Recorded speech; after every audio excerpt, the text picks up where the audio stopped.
I think at the end of the day, it's safe to say that nothing replaces the experience of a live communal gathering with lots of people and the emotion of the moment of a real live concert. Yeah, and you wonder, will we ever be in those spaces again? And what will that look like? So you were talking about, what was the last big concert in Detroit?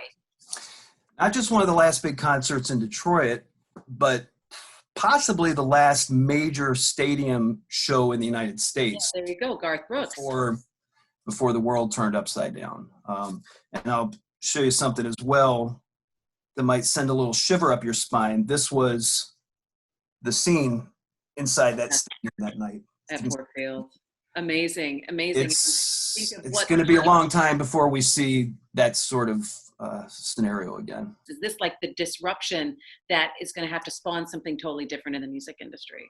We're starting to see some promoters in Europe are experimenting with drive-in concerts, literally people in their vehicles pulling up a la the old outdoor movie cinemas.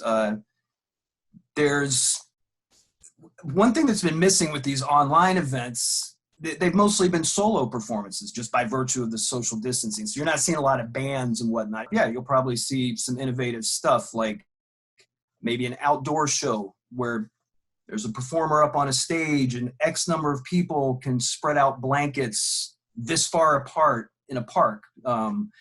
In fact, I would bet stuff outdoors will be the first thing we might see coming back on the scene.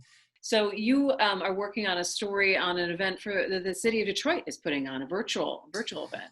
Yeah, it's been coming together for quite a while now, actually. And this is through the mayor's office, actually, who's been spearheading this in partnership with some of the other arts institutions and foundations in town.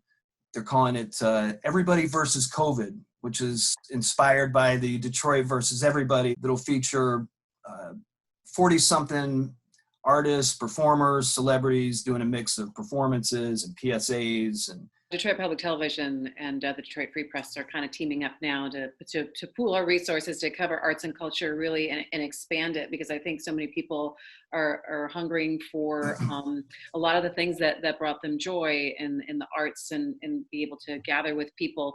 A lot of times the best art is forged out of turbulent times and difficult personal circumstances and all the rest of it. And certainly nowhere less than in Detroit over the decades, even, the volume of great world-changing music that's come out of this place is, never ceases to amaze.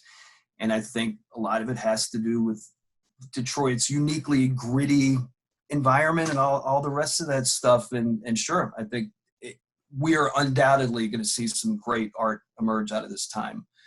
And, and once we have a chance to look back on it all and take stock, there's nothing great about what's going on right now, but the fruits of it will be interesting to see.